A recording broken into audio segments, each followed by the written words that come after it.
energy systems.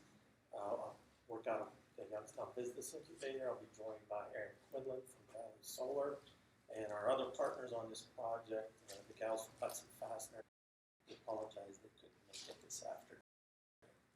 So our concept is a solar bus enclosure to be located if the city, right off to my right to your left, if you look out and you see, and we still have something sad to say. Chris and Lisa from Hudson Fastener often get involved. He does some 3D printing, and we need to get some more ideas and cost pricing discussions about the artwork that would be integrated in the structure. And talk more details. Thank you. Yeah, I mean, pretty much a similar, overhead and maximize that is brought to that area, so that we could do really with the new Texas dynamic approach to the art. Yeah, and the other part of the budget we think is key is not only the panels, and I loved the last project, I got really excited about this one is you, but we wanted to integrate batteries so you had redundant power during the evening hours so that people could charge cell phones, or if we could get YSU to agree, it would be great to offer free wireless there too. That's one of the challenges in the city. If you go up to MIT or you go to some other universities out west, the integration of the city and the universities are often done in these areas where there is free internet. And folks will sit outside, businesses and so forth, and it allows an integration opportunity. We could see an integration opportunity if you imagine out there the crowds sitting in this structure. If the weather's a little off, the batteries would provide the power because you wouldn't have enough juice at night for lighting and wayfinding. But imagine a kiosk going across the front that says V2s is having a special on one of their great dishes. Youngstown State is having this musical event during the Christmas time frame, and you have enough power for those things, but also charging of personal devices. And it would be neat to see a wireless infusion there. Of course, for this project and that budget, we can't pay for all of those things per se, but that's why we want to have batteries integrated, and then we have to ensure that they're not profitable and that the structure will hold up with the weather, and some of these components are valuable. And you have to be realistic about how you integrate that in a community where you might not have surveillance all the time. Because folks, we want to make sure it looks good all the time, and that the output from it, in terms of the energy, the lighting, and so forth, is available when we think those peak hours are. So that's part of the design.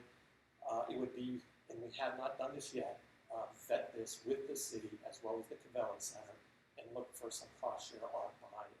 It would be unique to have somebody throwing a kiosk. It would be very neat to see the community businesses see that they want to tie in and make messaging, or have some startups decide that they want to get involved in marketing around that and hit some of the other things that INPLACE has. What are your questions? I'm curious. In the handout here, and you have on the left-hand side, the bottom picture, and the picture in the middle. Why are you showing those, and how do they relate to this specific project? I mean, especially the design in the middle. Is that something? Is it just a reference of things that have been done? Yeah. Okay. Yeah, so it's similar. Without going through a full design, we're like our concept is a little bit unique in the fact. That's what I thought. I just wanted to. Yeah, but then to get the artistic side of it, that's kind of just giving you the view of what we do now, and then along showing you the different. Sure. And doing our research, one of the things we found out is that you'll see designs where we could do keep the paint, or we could do flowers or things like that. What we didn't think about this is that it would be very practical in terms of giving people shelter, giving our climate. And so, a roof line's a roof line. You could make it nicer by using transparent panels, but it still needs to serve as keeping the water and wind off of occupants while they're waiting. And so, to be honest, we have to somehow go from this into this and use the artwork around the frames inside and integrate it into the structure to get that. Yes? And you said this was going to be lit? Yes, it's easy to do. Could some of that? Yes, and that's Chris, we wanted to talk to the YSU professor feel review that we get on it. And that's what we're lacking on this thing. We have not had those discussions yet. And so you don't have like an artist or designer lined up yet? Lisa has done artwork before, and it talks about some of the design work that she had, and so they're representing that on the team. But we want to make sure we have the right experience on the lighting.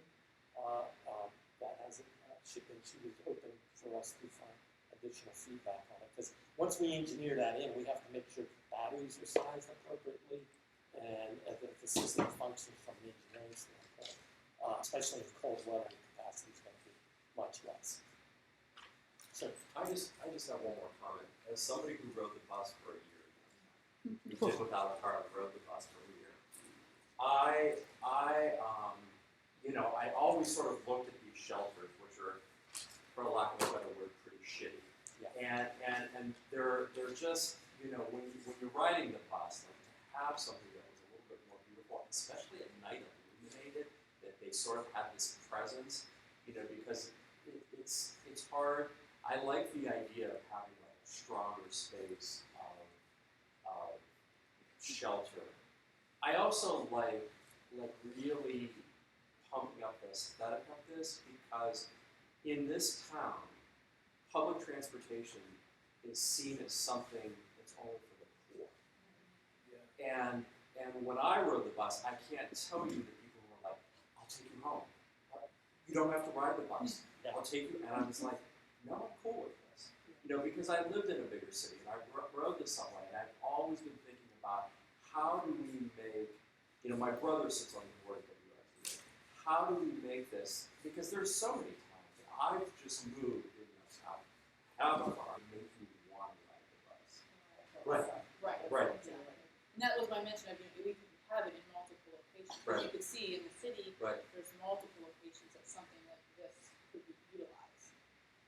And I mean, I think it gives the RTA service a physical presence other than the buses. And I'll say to jump in at this point is that to think that art or design or whatever doesn't mean that it has to be quite screaming. That actually maybe a super well detailed, beautiful thing that it gets lit at night, etc., might do a job. Because at this point, the design does not mean necessarily having to do something completely funky. Or it might just be that it's a beautiful solution. You were mentioning kind of the things that there's a certain kind of functionalism to what you were trying to say. But if it does those things super well and it just does what it needs to do, and these things themselves become art, and they could be super simple, super beautiful lit, so that also the art doesn't just come in and just get stuck on the sides. That could also be. That could be. I mean, the way to go about it. That could also be something that feels that this thing be a designed, beautiful object that. Yeah. Thank you. And I mean, I think Right, just great. to go as excited as I was about the previous project, what I sort of like about this is that it really serves a purpose. It really serves, and I think in a lot of ways, it's such life enhancement for some people who ride the bus that are economically challenged. I can tell you, riding the bus can be a brutal experience, better, but also then. It would be more permanent, but you're right. So WTA needs to be a partner, and we have matured enough to contact them and fully build in what the requirements are. Because the idea is that this concept would work anywhere, so we want to have those requirements. There's also the local program in that area that we're examining the city for, because to make sure that it sits back enough from the sidewalk that we walk in view, in and out in terms of ingress, egress. Then the structural components for wind loads. Big solar panels is the structural wind load components that are obviously every town is different. And so those are the aspects that showcase it here in Youngstown, Thomas, or Cleveland, that we would have to make the clients happy. And you, We had some initial little bit of engineering behind the scenes, kind of discussions with someone, and just maker, it's not necessarily, and I don't mean not permanent, but we're not digging holes in the ground. It makes permitting a lot easier. It's not really as invasive, and it makes it to where it's simply a structure that's sitting, in a grassy area or wherever we may deem it.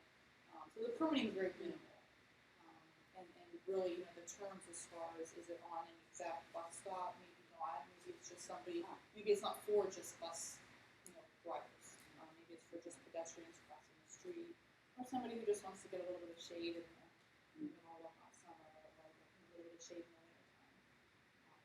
So that's kind of some stipulation we would have to look into, whether it's, and that's not necessarily always on a bus route per se, but if we can make it scalable and make it to where it can be practical for that same use moving down the road. So potential project partners is City of Youngstown, the Covelli Centre, the VRTA, and Youngstown State Health Department. Really do a little bit more. Any other questions? Oh, no problem. Happy to help. Just like you guys like it. Yes.